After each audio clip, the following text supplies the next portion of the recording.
In this episode of the Globe News Report, we're checking out the coolest thing in Indiana. And a shift in library policy in Elkhart County, as well as a preview of the 2022 Premier Arts season. It's all coming up right here on the Globe News Report. In the Globe studios on the campus of Goshen College, I'm Liam Morris. And I'm Jeremiah Sherrill. You know, we're halfway through the spring semester, and I gotta say, time sure flies fast. You know what else goes by fast? What's that, Liam? Motorcycles. There's a shop in Goshen that sells a motorcycle dubbed the coolest thing made in Indiana. Dante Stanton has the story. Looking for something interesting in the downtown area? How about the coolest thing made in Indiana? It's right here at Janus Motorcycles in downtown Goshen. The Coolest Thing Made in Indiana contest award has gone to Janus Motorcycles' line of 450 Halcyon bikes. The contest was held by the Indiana Chamber of Commerce with many businesses throughout the state inputting products. Janus co-founder Richard Worsham heard about the contest through customer recommendation. We put our application in, and I think there were a total of 65 companies that entered, and it's a direct elimination tournament. So they actually had a bracket, sort of like sports bracket, and we've kind of worked our way up the bracket. Worsham and his staff put together on average one 450 bike into production per week. But what makes the bike so special and award-winning? And the styling is very traditional kind of motorcycle styling, and they're really gauged toward people who want something that's more kind of a direct, visceral experience, devoid of all the extra gauges and tech features that a lot of modern bikes have. Those are great options, but we wanted something that's just super simple. But our bikes are unique in that they are almost completely handmade. Most of the parts that we make, which are everything but the engine and running gear essentially, and lighting, are handmade within about 20 miles of our shop. Worsham and his team are thrilled with the win and are looking to the future after picking up this award. I don't know what the future holds for us, but we're always interested in putting our product out there and seeing what people think. So if there's any other competitions, we're certainly excited to throw our hat in the ring. Reporting for Globe News, I'm Dante Stanton. Well, I'll definitely be checking out Janus Motorcycles at some point. How about you? Oh yeah, for sure. But hand-built or not, you gotta be careful on the roads with them, especially during the winter. Okay, Mom. Coming up next is something more your speed. We'll be taking a look at libraries in Elkhart County and doing away with late fees. We'll be right back on the Globe News Report.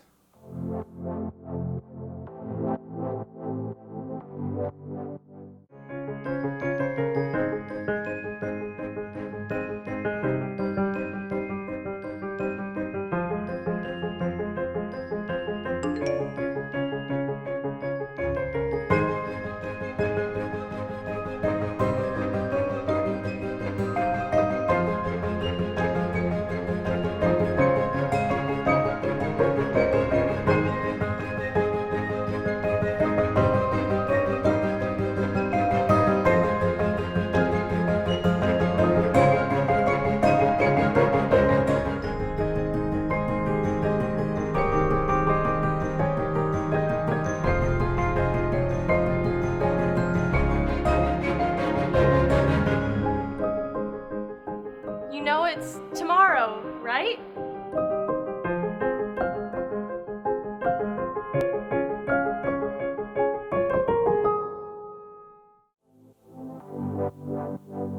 Say, Liam, are you a big fan of reading? I actually am. I read for school and for fun. Nice.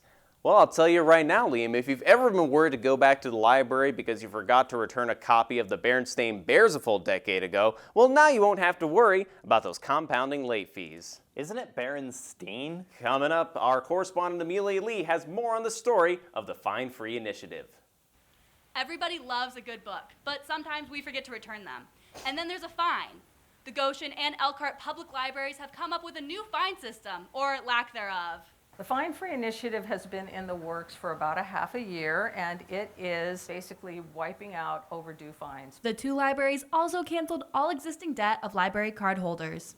Us and Goshen are the first two libraries in the state to actually wipe the slate completely clean. The main goal of the library is not to fine people, but to give access to information. We're not in the business of collecting fines. We're in the business of making information and ideas accessible to everybody in our community, whether they can afford to pay a fine or not. fines and fees and that stuff accounted for less than 1% of our budget. Embarrassment can come about with the old fine process. And we find a lot of people, even with relatively small amounts, get embarrassed, feel uncomfortable coming back, and so they just stay away. With less fines comes more benefits. Doing this actually increases the number of people who get library cards, renew library cards, and the number of items that are checked out. The library staff is not afraid of their books not coming back to the shelves. It's kind of the old idea of you use something while you need it and then you bring it back. The library is a place for everyone. We want to be here for the community. We're a place for everyone. The library is a sort of beacon in the community, and so welcoming everybody back was more important than just, a few cents here and there. Reporting for Globe News, I'm Amelia Lee.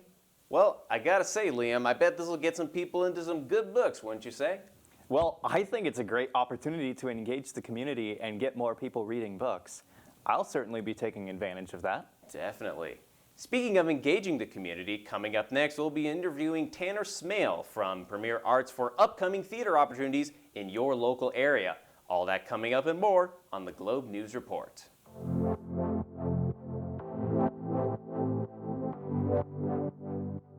So you just graduated from Goshen College?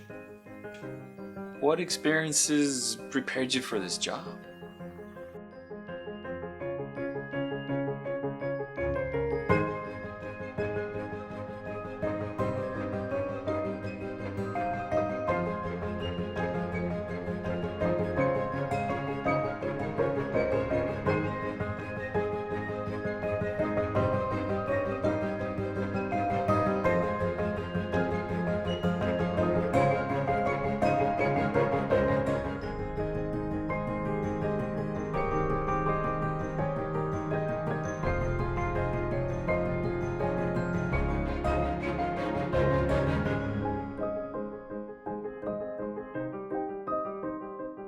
Where do I begin?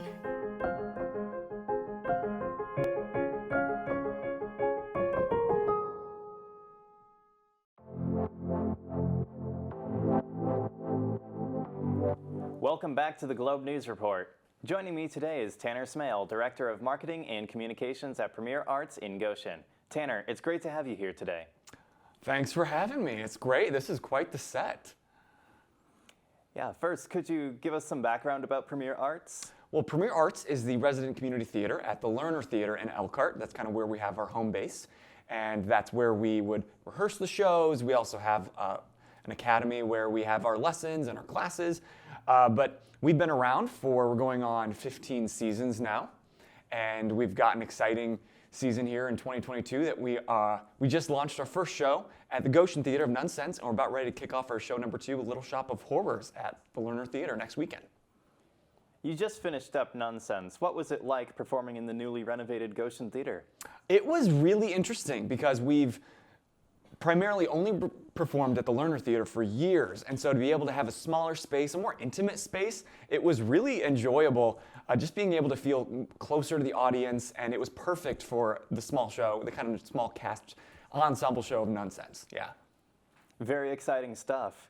On your website, premierarts.org, you have a lot of performances listed. Mm-hmm. Could you give us an overview of the 2022 season?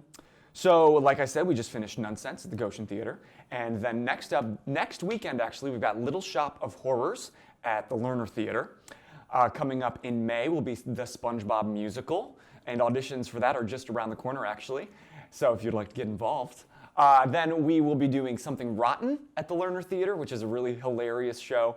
And then coming back to the Goshen Theater in September for The Odd Couple, and then Little House on the Prairie in October at the Lerner Theater, and then finishing up with Elf the Musical at the Lerner Theater. Ah, this is exciting. Yeah. I'm most looking forward to Little Shop of Horrors. Yeah, we'll come by next weekend. Can you explain the show and how Premier Arts is preparing for it? So we have been rehearsing for the last couple months, and if you're not familiar, it's based on the classic movie where Seymour Krelborn has found this kind of odd and this mysterious plant just show up, and he can't get it to grow until he finds out it eats blood. So it starts to give him blood, and it grows and grows, and then eventually, it needs more than just blood, and so it gets kind of creepy crawly, and we have these amazing, massive plant puppets that are really scary and a lot of fun. And so if you'd like to see those come to life, make sure you come by next weekend. Preparing for a theater show seems like a daunting process. What is the most difficult part of preparing for the season? I guess it depends show to show, because each show comes with its own new challenges and fun obstacles that you can kind of figure out. And it really takes a lot of organization of getting the set together, the costumes together, the cast together, the creative team together, just getting all 1,000 ducks in a row. But it's a ton of fun, especially when it's community theater like we are, and these are all local people that are just volunteering their time and talent to put some magic together that's kind of bigger than all of us. Thank you so much for stopping by, Tanner. Yeah. I'm looking forward to going to lots of shows at the Goshen Theater this year. Well, we hope to see you there, and all of you. That's all for this edition of the Globe News Report.